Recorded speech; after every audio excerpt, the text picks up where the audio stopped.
აი არ ვიცი მე კიდე რანაირად წევს რა. კი, მაგაში თამამად შემიძლია ვთქვა მოგესალმებით, რომ ყველანი თანასწორები ვართ, ანუ რა ვიცი, ყოფილი მაღალჩინოსნები, ბიზნესმენები თუ ესე რიგითი ადამიანები, ვისაც რაღაცა შემოსავალიც დაუშვათ არ აქვს, ან სტაბილური, ან საერთოდ არანაირი. რეპრესიები ამ შემთხვევაში არავის არ დისკრიმინირებს, თუმცა რა თქმა უნდა შედეგი მაინც ყველა სხვადასხვანაირი აქვს, ბუნებრივი აგერ გოგა მისაუბრა, რომ ხელფასებზე და აგერ ამ ორ დღეში ორს მენა დაქვეითებულს ასამართლებენ, აწერენ 5,000 ლარიან ჯარიმებს ადამიანებს, რომლებსაც ეს შშმპ-ის კომპენსაცია რაც მაგათ აქვთ 190 ლარი თვეში. აი უბრალოდ ძალიან საინტერესოა, რამდენი წელი დაჭირდებათ ამ ადამიანებს და რა თქმა უნდა არანაირი ქონება, არანაირი დამატებით შემოსავალი არ აქვთ. რომ ეს ჯარიმა, ანუ სულ თეორიულად რო დავუშვათ, რომ მოინდომო გადახდა, როგორ უნდა გადაიხადონ. ან რა აქვს ჩვენ სახელმწიფოს იმდენი გაკეთებული ამ ადამიანებისთვის, რომ ეხლა ამ ჯარიმას ესე აწერს, ანუ და საქმა მასობრივად განათლება მისცა, ყრუდას მენა დაქვეითებული ადამიანები კონკრეტულად მაგათაც უმაღლეს სასწებელში ვერ აბარებენ. საქართველოში არ გვყავს ყრუ ადამიანი დამოუკიდებელი საქართველოს პერიოდში, რომელსაც მიიღო საქართველოში უმაღლესი განათლება. მაგალითისთვის, ხო? და ამ ადამიანებსაც ძალიან უპრობლემოთ აი ამ ჯარიმებს აწერენ.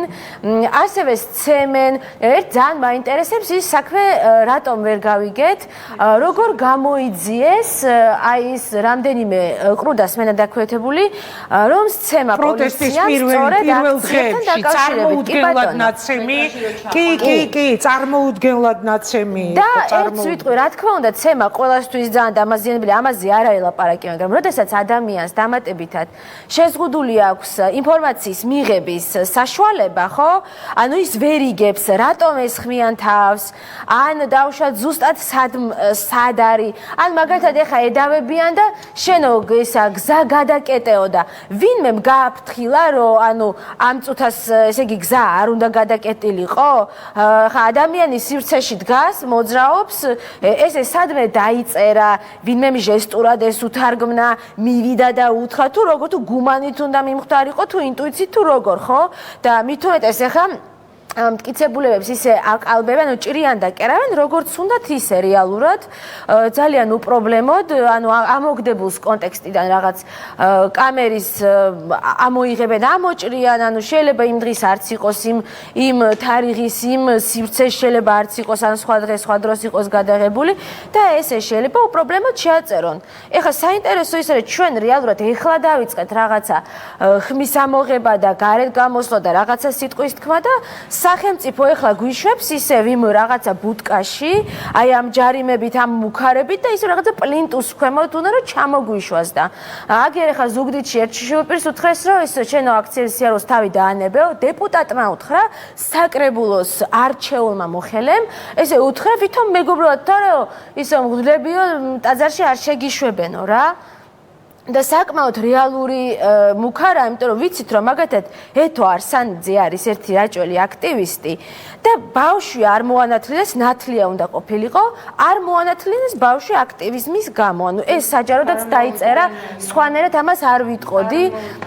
უპრობლემოდ სასულიერო პირებმა უთხრეს. კი ბატონო. მე პირადად ეხა მეც რა ეხა დვანიში ლაშა ჩხვიმიანი როდესაც შიმშილობდა, აი აქ საუბარი იყო ამაზე რომ სცენაზე აკეთებთ თქვენი საქმე და სცენაზე რომ აკეთებდა თავის საქმეს და სპექტაკლები რო დადგა, მე გაუშვეს სამსახურიდან თეატრ ოკეანის მინისტრობის დროს და საერთოდ სტუდიაში ბავშვები არ მიუყვანოთო, ეუბნებოდნენ რეგიონში კიდე სხვა ზეწოლა არის ადამიანებზე, ნამდვილად ამას ვამბობ და ესე დვანიში როცა ჩავედი ბარემ მეთქი აქციაზე ვარ და მაგრამ სამუშაო საათებიც არის და მოვითხოვ საჯარო ინფორმაციას მაინტერესებს ერთი ტრანსპორტი თუ ამის საწვდომი რომ გაუშვეს საზოგადოებრივი იქნება ეს ეტრით მოსარგებლე თუ სხვა ნებისმიერი ადამიანი გაჩერებები თუ ცხადდება ეხლა თბილისში აგერ ვიტყვი გიგა სოფრომაძის სამსახურიდან გაუშვეს და გაჩერებების გამოცხადება იქნება თუ რაღაც ტაქტილური ფილები არაფერი აღარ კეთდება ხალხნო ანუ რეაქციაც აღარ აქვს რაღაც ვიდეოს რო დადებ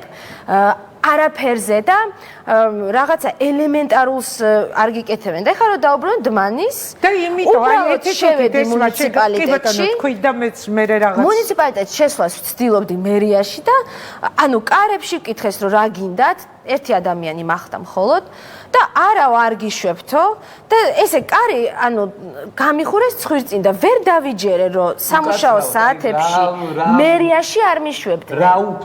რა მიზეზი რა გითხრეს? გეტყვი, არა, იმ წუთში მე მიზეზი არაფერი არ მითხრეს.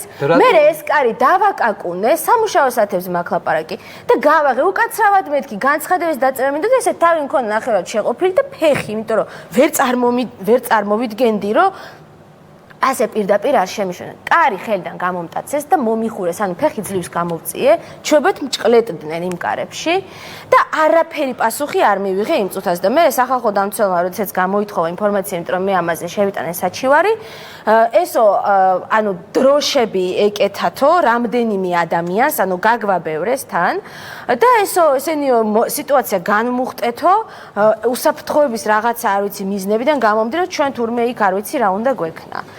ეს საინტერესო რამ თქვა კი თეაიხავე რეპლიკისთვის მოგცემ და დათოსთან გადავდივარ. უბრალოდ რა გამახსენდა, იცი შშმ პირებზე განსაკუთრებით, როდესაც არის საუბარი და ეხა გამახსენდა ის მართლა წარმოუდგენლად ნაცემი ორი იყო, ხო, ორი ადამიანი და აი ამ დროს ჩვენ ვიცით თორე რა ეხა ადამიანს როცა აქვს პრობლემა არ ესმის ვერ ხედავს ანუ არანაირი გაფრთხილება არ მისდის და მე იმას როგორ სასტიკატებყრობიან მაგრამ არანაირი ინფრასტრუქტურა არ არის სამაგიეროდ მილიონები იყრება ის სულ ახლა ცნობილი რაც გახდა ჩვენს პირად ტელეფონებში რომ შემოძვრნენ სისტემა აი ამ სადისტების სისტემა ამაში ყრიან მილიონებს რომ კარგად გააკონტროლონ ჩვენი პირადი ტელეფონების მიმოწერები თუ საუბრები.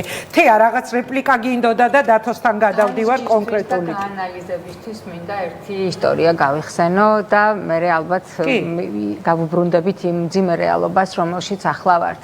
თქვენ ახლა უსმენდით ესმას, როგორ ლაპარაკობს, როგორ მეტყველებს, როგორ აზროვნებს. მიუხედავად იმისა, რომ პრობლემები აქვს ჯანმრთელობის თანდაყოლილი. საიდან მოდის ეს ყველაფერი? ესმას ასეთი მდგომარეობა მე მინდა გავიხსენო. წლების წინ მე წლებია უკვე ბევრი ხანია, ბევრი წლისა ვარ და ბევრი ხანია ვმუშაობ ჟურნალისტიკაში და ჩვენ სახელმწიფოს ქონდა ისეთი ფუფუნება, რომ გადაგვეღო სიუჟეტები და გვემუშავა ისეთ საკითხებზე, როგორიც არის ვეფხის ტყაოსნის დღე, მაგალითად. მე მოყვები და გასწარი ესმა. ხო და ამ ვეფხის ტყაოსნის დღესთან დაკავშირებით კითხულობენ ამას მწერლები, სტუდენტები, ოპოზიცია, ხელისუფლება და ასე შემდეგ და მათ შორის მისი მხედველობის პრობლემის მიუხედავად ვეფხის ტყაოსანს კითხულობდა და ზეპირადაც ყვებოდა ესმა. ის არის არაჩვეულებრივი მცოდნე ვეფხის ტყაოსნის მე როგორც ჟურნალისტს მენდეთ მაშინ ვსწავლობდი და ამის თქმა მინდა ანუ სახელმწიფოს მაშინ ქონდა ორიენტაცია ასეთ საკითხებზე რომ ესმასნაირ ადამიანებს წაეკითხათ ქონოდათ უმაღლესი შესაძლებლობა ბრაილის შრიფტი იქნებოდა ეს თუ სხვა პიანინოზეც უკრავს არაჩვეულებრივად ფორტეპიანოზე ამის შესაძლებლობა ქონოდათ usinathlu ადამიანებს რომ ვეფხის ტყაოსანი წაეკითხა და აი ასე თაობებს ვიღებთ როცა სახელმწიფო ზრუნავს ახალგაზრდებზე ზრუნველობა მოკლებულ თუ უნარშეზღუდულ თუ სმენა დაქვეითებულ თუ მხედველობა დაქვეითებულ ადამიანებზე და ვიღებთ ასეთ თაობას ისეთ ადამიანებს როგორიც არის ესმა და ახლა რას გვიკეთებს ჩვენი ხელისუფლება პროტესტის უფლებას გვართმევს ყველანაირ უფლებას გვართმევს მერიაში შესვლის უფლებას გვართმევს რა ვიცი სიცოცხლის სუნთქვის უფლებას გვართმევს და თქმა უნდა მაგალითი რომელსაც ახლა ხელისუფლება გვაძლევს არის ძალიან მძიმე მომავალი თაობისთვის ეს არის ბომბა რომელზეც გოგა ლაპარაკობდა ბომბა რომელსაც ახლა აგდებს ამ თაობაში რომელიც ძალიან მძიმე